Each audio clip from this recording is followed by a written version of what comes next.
გამარჯობა მეგობრებო თქვენთან ისევ ალექსია და მოგესალმებით ახალ ვიდეოში როგორც ყოველთვის ჯერ ლაიქი მერეკურება აუცილებლად გამოიწერე არხი თუ ჯერ არ გაქვს გამოწერილი და დღევანდელი ვიდეო ცოტა უცნაური გვექნება როგორც უკვე ხედავთ მხოლოდ რეაქციებისა და რაღაცა ეგეთი ვიდეოების სადაც რავი სახში ვზივარ ოთახში ვზივარ და იქიდან გელაპარაკებით ცოტა რაღაცა მომინდა რომ გარეთ გამოვიდე და ბალახს შევეხო და რაღაცა გავაკეთო ხო აზახარ და ზოგადად ისეთი ვიდეოების გადაღება მინდა სადაც რაღაცა ისეთზე ვილაპარაკებ რაც მაინტერესებს მე და იქნებ თქვენშიც ვიპოვო რაღაცა მსგავსი რომ იქნებ თქვენს გაინტერესებდეთ და რაღაცა საერთო ინტერესი ვიპოვოთ მოკლედ დღევანდელი ვიდეო იმაზე მაქვს რომ რავი უკვე შეამჩნევთ ვიყიდე ახალი კამერა ეს კამერა არის DJI Osmo Action 4 საკმაოდ სპონტანური გადაწყვეტილება იყო ამ კამერის ყიდვა და უცებ თავში დამარტყა ვიყიდე იმის გამო რომ მომინდა ცოტა რაღაცა იმ კონტენტის გარდა რომელსაც ვაკეთებ ახლა რეაქციები და ასე შემდეგ და სტრიმების გარდა ცოტა რაღაცის გადაღება მომინდა და ასევე მინდა დავბრუნდე ავტობლოგის თემაში როგორც იცით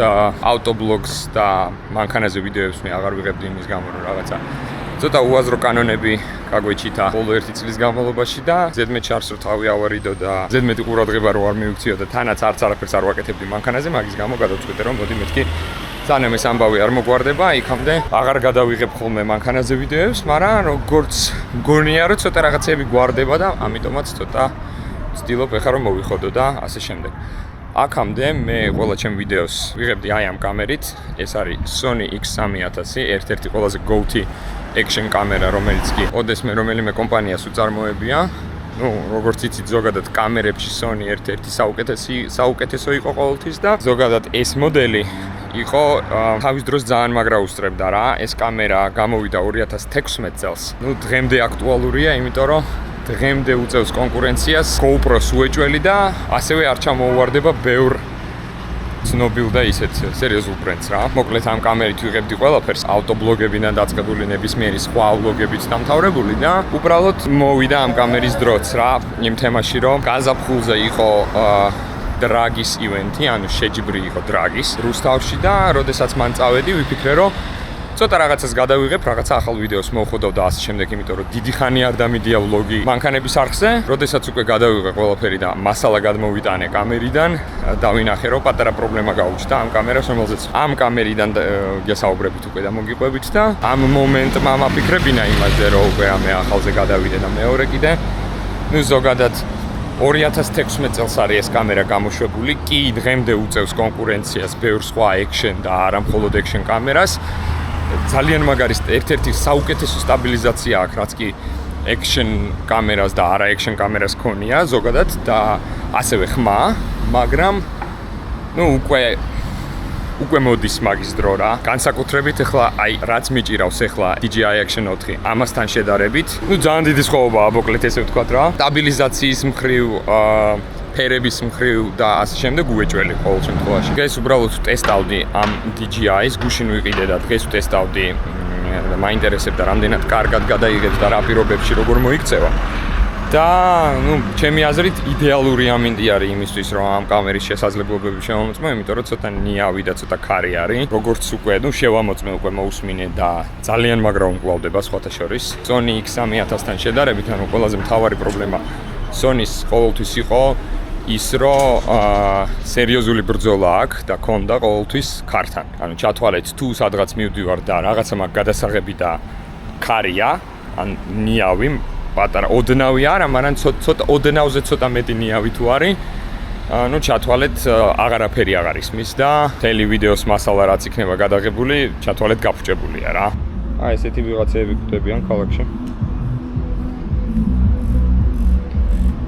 ეხლა რაღაცა ტექნიკური მასალით და რაღაც ეგეთით არ დაგრელით, იმიტომ რომ მე კი ადრე ვიღებდი რაღაცა tech review-ებს და ასე შემდეგ. რომელიც ჯობს Sennheiser HD 450 თუ Bluetooth 3 wireless. მაგრამ ეს ვიდეო არ მინდა რომ tech review-თ გადაიქცეს და აქ მე სიმართლე გითხრათ არ მაინტერესებს რაღაცა ძალიან წვრილმანი tech ინფორმაცია რამდენი აქვს ეხლა ამ კამერას მატრიცის ზომა, aperture ან სხვა რაღაცა მახასიათებლები. უბრალოდ ჩემი გამოცდილების და ჩემი რაღაცა რაც მაინტერესებს, მაგალითად ჩემთვის საკმაოდ მნიშვნელოვანი ამბავი არის ახალი კამერის ყიდვაში. სვისთვის შეიძლება რაღაც ისეთი იყოს, მაგრამ მე ზოგადად არ ვარ ის big spender-ი, ადამიანი, რომელსაც უყვარს ძალიან ბევრი რაღაცა თანხების სროლა, რაღაცა და გინდა ტექნიკაზე და გინდა სხვა რამეზე და საკმაოდ დიდი ამბავი არის ახალი აპარატურის ან ახალი კამერის ყიდვა და უბრალოდ მინდა რომ გაგიზიაროთ და ამაზე ვისაუბროთ, იმიტომ რომ აი როგორც ვთქვათ, ჩემ მეგობარს მოუყვებოდი იმის შესახებ, რომ აი ახალი კამერა ვიყიდე და აი აქ გავერკვიე და იმასაც აუხსნი რაღაცეებს თუ დაინტერესდა და ასე შემდეგ.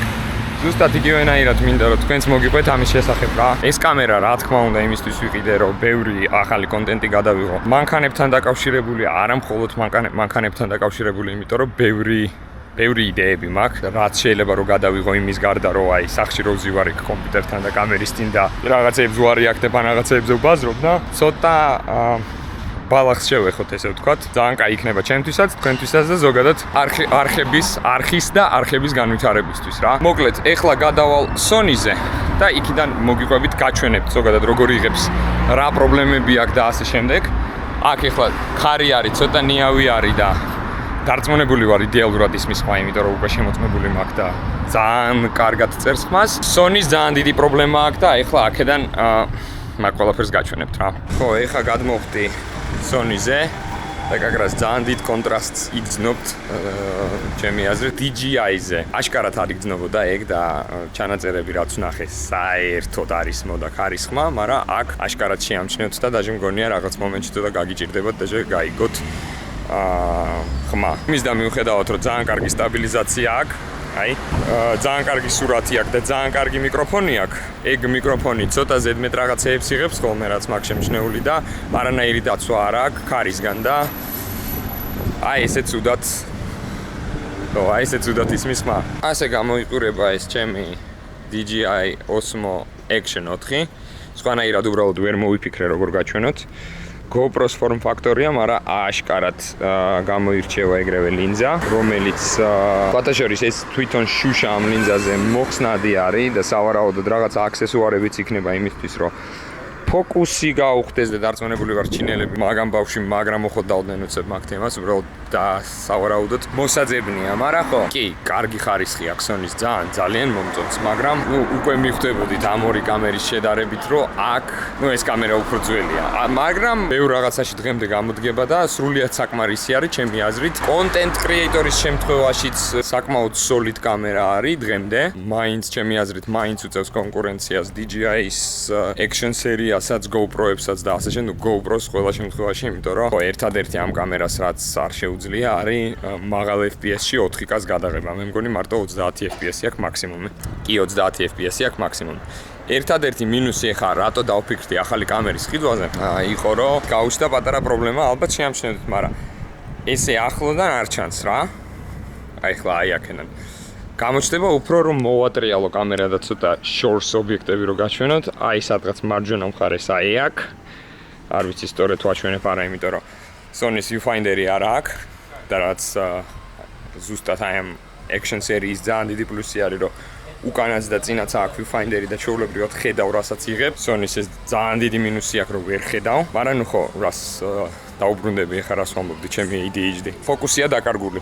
არ ვიცი რა მოუვიდა. დიდი ხნის განმავლობაში კამერა უბრალოდ მედოდა, საერთოდ არ ხმარობდი პრინციპში და აი ესე დაემართა, არ ვიცი რის გამო. რაღაცა დაცემისგან თუ გარე ფაქტორებისგან იყო, ეგ არ ვიცი, შეიძლება უბრალოდ გაცხელდა იმის გამო, რომ ჩანთაში იდო დიდხანს და სიცხეში ვიარე თუ რა მოუვიდა, წარმოდგენა არ მაქვს, მაგრამ დრაგზე ვიყავი, მან შევამჩნია, რომ ამ კამერას აი ესეთი ხარვეზი ქონდა რა და მაგის გამო მინდოდა რომ ვიდეო დამედო, მაგრამ ჩათვალეთ, რომ ნახევარზე მეტი მასალა გაფუჭებული იყო იმის გამო, რომ ეს იყო და ამ ვიდეოში გამოვიყენებ იმ კადრებს, რომ უბრალოდ საჩვენებლად რა და როგორ იყო და ასე შემდეგ რა. ეხლა გადავბრუნდეთ ისე ვაკით. აი მოდი ახლა რამდენიმე ტესტ ჩავატარებთ. მიკროფონი მაინტერესებს როგორ არის, ანუ ყველანაირი დამატებითი მიკროფონის და ყველაფრის გარეშე ვტესტავ ახლა ამას. ჯერჯერობით რაც მოვისმინე, იდეალური ხმა ქონდა. ფერების მხრივ რავი ჩანს და განათების მხრივაც ეს არის ჰორიზონტალური ვარიანტი რა. მე მგონი მშვენიერია.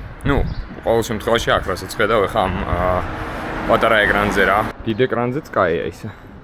სტაბილიზაცია მე მგონი ეგეთი კარგი სტაბილიზაცია არც ერთ კამერაზე არ მინახავს.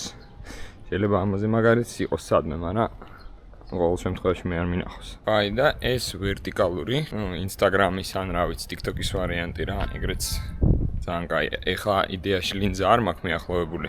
კიდე ერთს გადავიღებ, სადაც მიახლოვებული კი არ და wide-ზე გადავრთავ და ის მაინტერესებს როგორ გამოჩნდება. ეს არის ჩვეულებრივი იდეაში ნორმალური ვარიანტი. ვცდილობ რომ ქარი მოხდეს მიკროფონში, რომ შემდეგ მოვისმინო რა. ხმაური ხა ცოტა ვიძრომიალე სეტინგებში და ეს horizon level-ი მეყენა, ანუ კამერას რო ატრიალებ და მაინც სწორედ რო რჩება. მაგ დროს არ შემიძლია რომ ლინზის wide-ი თუ ჩვეულებრივი უფრო მოახლოვებული იქნება რა. ეხლა გადავრდე ჩვეულებრივ სტაბილიზაციაზე. ეხლა შემიძლია რომ ესე დავხარო კამერა უკვე და. რავი, ნახო როგორი სტაბილიზაცია აქ, ეგეც მაინტერესებს და რამდენად wide არის.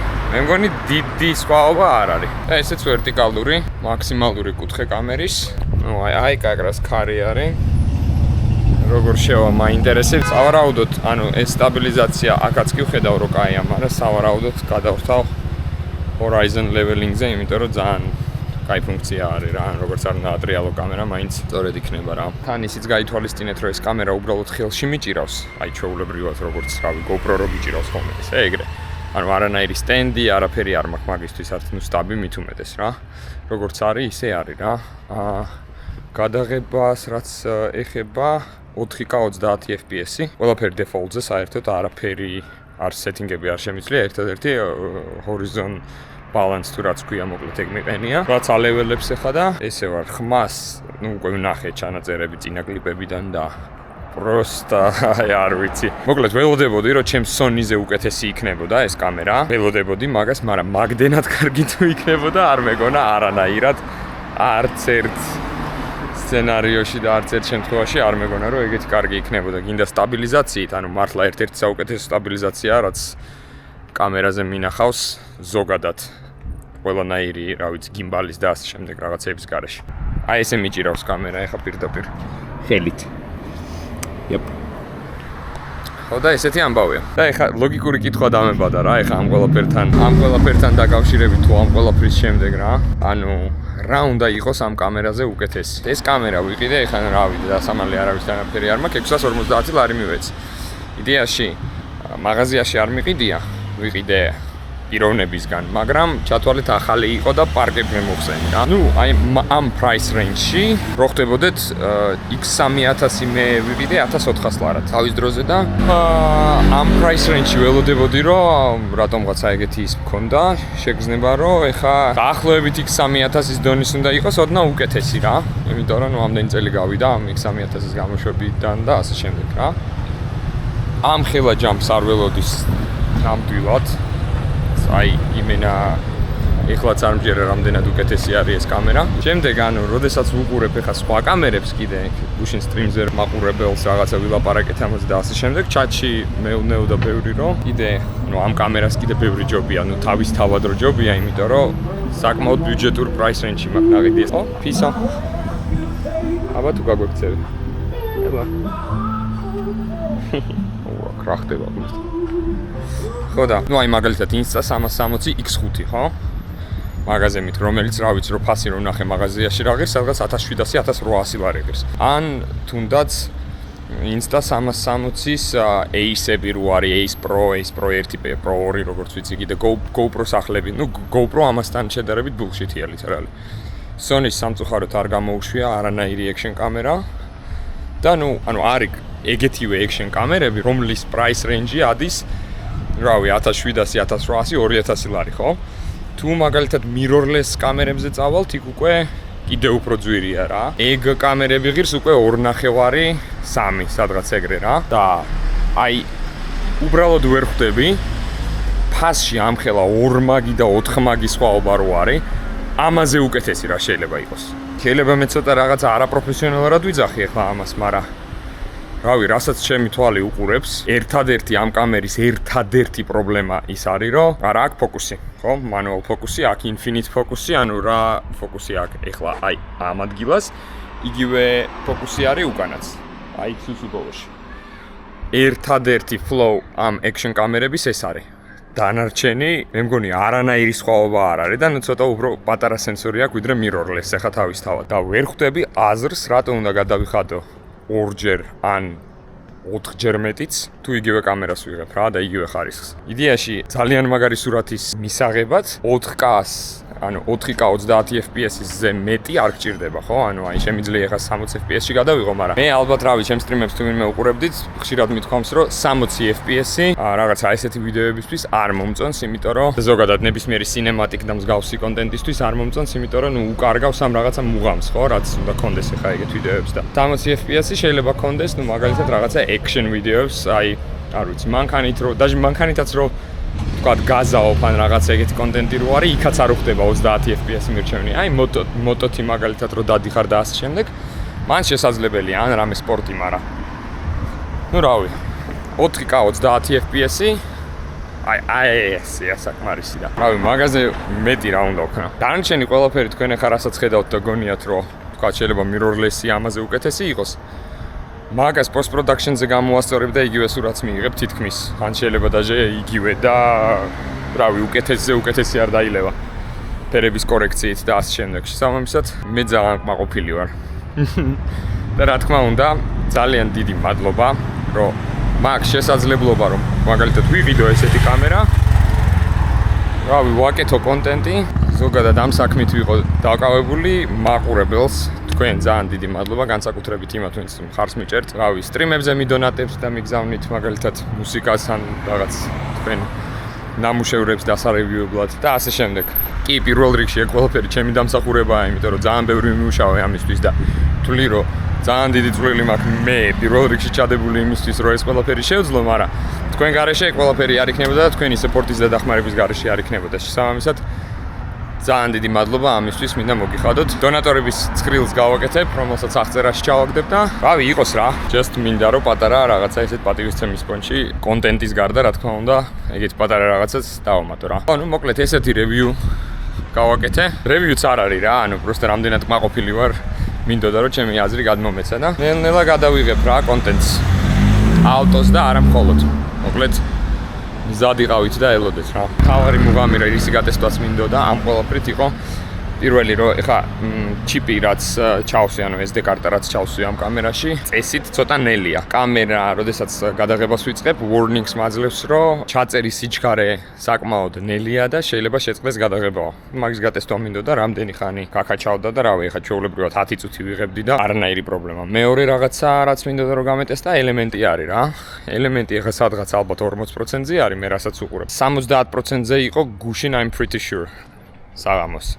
და ნუ ხო კი ბევრი ვატრიალი ხელში, ბევრი ტესტე და ასე შემდეგ და მე მგონი კარგად იჭერს, მაგრამ უეჭველი საყიდელი მექნება კიდე 1-2 ცალი ელემენტი იმისთვის, რომ ხანგრძლივად თუ მომიწია გადაღება ან სადმე გასვლა. რავი, 1 ცალი ელემენტი იმის და მიუხედავად რომ ჩვეულებრივად USB კაბელის განიტენება, უეჭველი იქნება საჭირო დამატებითი ელემენტები რა, როგორც SD ბარათები და ასე შემდეგ რა. და რაც შეეხება კიდე გახურებას, საკმაოდ გაცხელდა, მაგრამ ვერ ვიტყვი ისე რომ ძალიან გაცხელდა ან რაღაცა ისეთი მოუვიდა თქო რა. მე ჩვეულებრივად, როგორც აი ტელეფონი რო ცხელდება ხოლმე მუშაობის პროცესში სიცხეში თან ახლა 35 გრადუსი უეჭველი არის, შეიძლება მეტი იყოს და აი ტელეფონი როგორც ხურდება ხოლმე ეგეთ სიცხეში, აი დაახლოებით ეგრე არის გახურებული, nothing too crazy. და აი ელემენტმა წითელი ამინთო, ანუ სადღაც 20%-ზე ჩამოვედით. ნუ გასაგებია რა. ქალაქში სიარულის ლაივებისთვის იდეალური კამერა არის, იმიტომ რომ აი ხა ვატრიალებ რეალურად. არ ვიცი, სავარაუდოდ არ ეთყობა. აი ვატრიალებ და არ იხრება კადრი. და ანუ შემიძლია ჩვეულებრივად ვიხტუნა ორეები რაღაცეები ვაკეთე და ანუ არაფერი არ იცვლება და ძალიან მაგარია. მოკლედ, ძალიან დიდი მადლობა რომ უყურეთ ამ ვიდეოს. არ დაგავიწყდეთ რომ დაალაიქოთ და შევხვდებით შემდეგ ვიდეოებში რა. ან სტრიმებზე. ეხლა შეგიძლიათ შეამოწმოთ არხი უეჭველი ვსტრიმავ აი ამ წამს და თუ ვსტრიმავ შემოდი. ძალიან დიდი მადლობა მინდა გადავხადო ყველას, ვინც მონაწილეობას იღებს community-ში, ვინც სტრიმებზე შემოდიხართ, ვიდეოებს უყურებთ, დონატორებს და დონაციებს ცალკე ძალიან დიდი მადლობა ჩემგან. ამ ვიდეოსთვის სულ ეს იყო და შევხვდებით შემდეგ ვიდეოებში. სია.